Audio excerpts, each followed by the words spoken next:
So hello guys, welcome to my channel Killer Vicky. This is going to be a destination for a pure football fan and जो कि सिर्फ football को देखते नहीं, football को जीना जानते. So football is in my heart. I like football watching and analysing. So मैं एक चैनल लेके आया हूँ, इस पर हम फुटबॉल की बातें करेंगे. सो बेसिकली हम क्या बात करेंगे फुटबॉल के बारे में. Basically we gonna talk about football analysis, reactions और जो टैक्टिक्स वगैरह होते हैं हम ब्रेक डाउन करने की कोशिश करेंगे. So my first video is gonna be on that. So I am basically मैं बारसा फ़ैन, तो मेरा फर्स्ट वीडियो रहेगा बार्सिलोना पे. सो बेसिकली हम क्या करेंगे, बार्सिलोना की अभी जो चल रही है ट्रांसफ़र मार्केट, उसके बारे में मैं एक्सप्लेनेशन देना चाहूँगा. जो बार्सिलोना ने अभी साइनिंग की है 3 प्लेयर की. फर्स्ट प्लेयर इज़ गोलकीपर जो हमें ज़रूरत थी, मार्क आंड्रे ter स्टेगन, जो कि इतना आउटपुट नहीं दे रहा था. इसकी वजह से हमें गोलकीपर साइन करना पड़ा, जो कि था जॉन गार्सिया के रूप में. हमें एक अच्छा गोलकीपर, वो भी 25 मिलियन में, बहुत ही बार्गेन साइनिंग हुई है मेरे ख्याल से. तो बहुत ही बढ़िया गोलकीपर है, one of the La Liga का बेस्ट गोलकीपर हमें मिला है. So he is going to be one of the best signing so far. And Deco ने जो पीठ पीछे जो और एक साइनिंग की थी अपने रूनी पार्टिच, जो एज अ लेफ्ट विंग में काम कर रहा है. So he is gonna be I think Lamine Yamal's backup. So let's see क्या होता है. अभी तो फिलहाल जो न्यूज़ आ रही है उससे तो यही पता चल रहा है कि ट्रेनिंग सेशन में तो बहुत ही बढ़िया आउटपुट दे रहा है बंदा. और जो थर्ड साइनिंग थी, सरप्राइज साइनिंग, जो कि माना जा रहा था कि थर्ड या फोर्थ चॉइस रहेगी बारसा की आफ्टर दैट, जो कि लुइस डी और निको विलियम का नाम आ रहा था, उनके बाद उसको साइन किया जाएगा. सो बेसिकली जो थर्ड साइनिंग थी हमारी मार्कस रशफोर्ड, मेरे ख्याल से तो ये बहुत ही बढ़िया डील है दोस्तों, क्योंकि one of the best deal है और चीप प्राइस में हमें मिली ये डील, क्योंकि सिंपल लोन डील है. और अगर बंदा अच्छा करता है तो उसको हम बाय कर सकते हैं.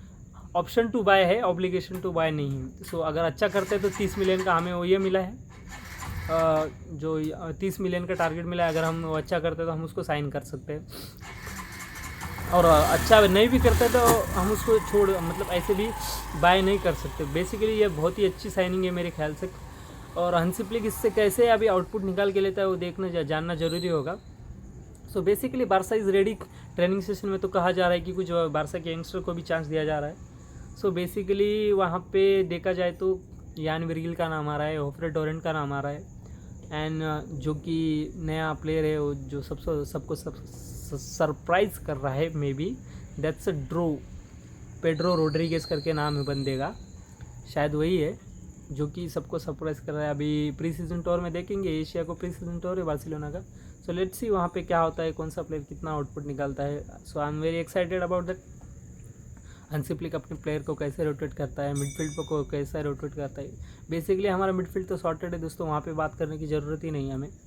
Pedri, de Jong, Gavi, Fermin, Dani Olmo, Marc Casado, Marc Bernal, basically हमारा मिडफील्ड तो सॉर्टेड है for most next decade, I think सो.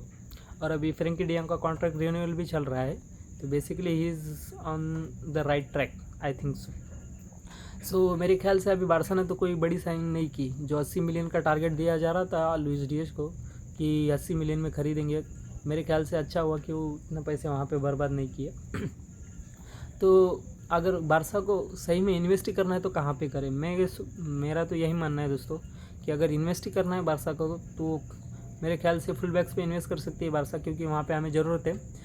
कुंडे का भी हमें एक बैकअप चाहिए और बाल्दे का भी बैकअप चाहिए. कुंडे का तो बैकअप एक तरीके से एरिक गार्सिया तो वहाँ पे उसकी जगह भर ही सकते हैं, पर बाल्दी की जगह कोई भर नहीं पा रहा. हालांकि बताया जा रहा है कि लामासिया का कीड़ जोफ्रे टोरेंट वो बैकअप ऑप्शन हो सकता है, पर हमें एक एक्सपीरियंस वाला बंदा चाहिए जो कि बाल्दे की जगह भर सके.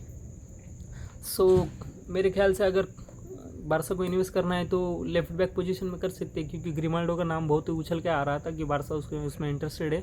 15 मिलियन का कुछ रिलीज़ क्लॉज है उसका. अगर बारसा सच में पे करना चाहती है तो 15 मिलियन पे करके उस प्लेयर को साइन कर सकती है, क्योंकि बहुत ही अच्छा प्लेयर है, वर्सेटाइल प्लेयर है और एक्सपीरियंस वाला बंदा है. अगर कुछ देखो, एक प्लेयर तो पूरा सीज़न मेरे ख्याल से तो खेल ही नहीं सकता, किसी न किसी को तो इंजरी होगी. और बाल्दे भी थोड़ा सा इंजरी प्रोन ही बंदा है, तो अगर इंजरी वगैरह हो जाती है तो गुड ऑप्शन रहेगा मेरे ख्याल से. और रही बात जेरार्ड मार्टिन की, अगर अच्छा ऑफर आता है तो उसको बेच दो, और नहीं है तो थर्ड चॉइस में रख दो उसको, क्योंकि वो बंदा बैकअप के लिए तो अच्छा है मेरे ख्याल से, बुरा तो कुछ भी नहीं है. सो लेट्स सी अभी क्या होता है. हंसी फ्लिक हांसी फ्लिक ने तो डिमांड की है कि एक फुल वर्क चाहिए उसको। तो मेरे ख्याल से तो बीच में जाओ कैंसेलो का भी नाम आ रहा था। मेरे ख्याल से जाओ कैंसेलो एक अच्छा ऑप्शन हो सकता था, क्योंकि वो राइट बैक पोजीशन भी खेल सकता है और लेफ्ट बैक पोजीशन भी। और अगर जाओ कैंसेलो को अगर बार्सिलोना साइन करते तो मेरे ख्याल से वो एक अच्छा ऑप्शन रहेगा मेरे ख्याल से, क्योंकि लेफ्ट बैक और राइट बैक दोनों का बंदा तुमको काम करके देगा। कभी कभी मिडफील्ड में भी खेल लेता है।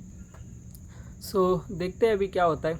मैं तो बहुत ही एक्साइटेड हूँ कि बारसा इस सीज़न कैसे चैम्पियंस लीग में खेलेगी, ला लीगा में।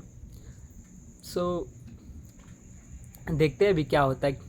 अभी तो ट्रेनिंग सेशन चल रहे हैं, एशियन टूर में भी देखते हैं बार्सिलोना कैसे काम करती है, क्या क्या करती है।